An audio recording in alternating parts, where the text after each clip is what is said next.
उत्तर प्रदेश के आजमगढ़ में एक कार्यक्रम में शामिल होने पहुंचे प्रदेश के आयुष राज्य मंत्री दयाशंकर मिश्र दयालु ने 20 नवंबर को 9 विधानसभा क्षेत्र में होने वाले उपचुनाव को लेकर भाजपा की जीत का दावा किया। उन्होंने कहा कि इस बार के चुनाव परिणाम ऐतिहासिक होंगे।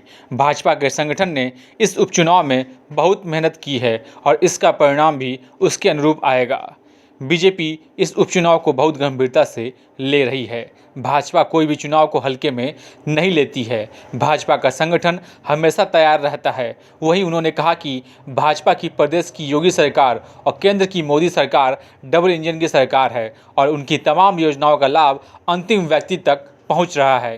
पंडित दीनदयाल उपाध्याय के अंत्योदय के सपने को साकार कर रहा है। सदैव जैसे करती है, हर चुनाव को भारतीय जनता पार्टी बहुत ही गंभीरता से लेती है और संगठन अपना काम करता है। हम किसी भी चुनाव को हल्के से नहीं लेते। ये उपचुनाव जो है 9 विधानसभाओं का, ये हमारे लिए बहुत ही महत्वपूर्ण है। चुनाव कोई भी छोटा बड़ा नहीं है, कोई चुनाव कोई उपचुनाव भी है, लेकिन हमारे लिए बहुत प्रतिष्ठा फर्क है।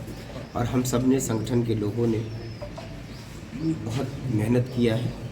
परिणाम आपके सामने आएगा। परिणाम निश्चित ही उत्तर प्रदेश की जनता ने जिस तरीके से लगातार भारतीय जनता पार्टी का साथ दिया है, योगी जी की सरकार के प्रति उनके मन में, मोदी जी की सरकार के प्रति, केंद्र सरकार के प्रति जो भावनाएं हैं, ये डबल इंजन की सरकार, सारी योजनाएं जो धरातल पर उतरती हैं, हर गरीब का भला हो रहा, हर गरीब की मदद हो रही। वो आखिरी व्यक्ति जिसकी कल्पना कभी पंडित दीनदयाल उपाध्याय जी करते थे, आज वो अंत्योदय का सपना साकार हो रहा है। तो मुझको लगता है कि एक समाज के अंदर जो भावनाएं हैं लोगों को, किसान की मदद हो रही, महिला मातृशक्ति की मदद हो रही, सबके मन में एक निर्णय फैसला जनता ने कर लिया है। परिणाम आपके सामने आएगा तो देखेगा कि बहुत ही ऐतिहासिक और चमत्कारिक फैसला। मतदाताओं के लोग के लेके आप क्या कहना चाहें, किस तरह से मतदाता निकले? मतदाताओं को ये है कि वो सारे लोग वोट डालें।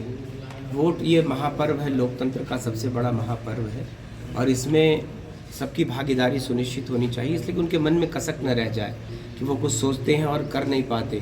तो अपनी मन की भावनाओं को जनप्रतिनिधि के रूप में परिवर्तित करने का जो यह चुनाव है, उसमें वो अपने बढ़ चढ़ के हिस्सा लें। सुबह से लेकर शाम तक जो वोट का समय है, सब लोग वोट डालें। हम लोगों ने तो ऐसे भी लोगों से अपील किया है कि जो लोग परदेसी हैं, जो लोग नौकरी करने बाहर जाते हैं, कम से कम इसी बहाने वो घर लौट के आएँ और वोट डालें, तो उनको अच्छा लगेगा कि वो अपने गांव भी घूम लिए और वोट भी डाल लिए। सर, अखिलेश यादव ने दुखद है, आपका विभाग बहुत दुखद है और सरकार ने इसको संज्ञान लिया है।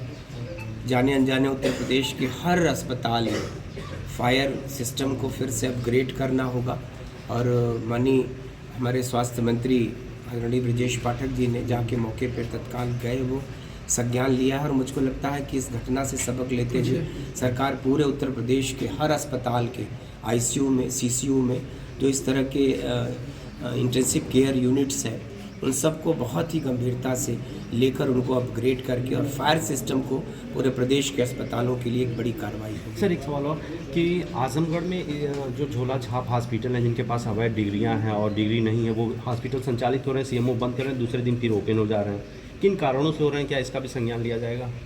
देखिए, अगर वो इस तरह का अपराध करते हैं तो सरकार उनको ऐसे अपराध करने की कभी इजाज़त नहीं देगी।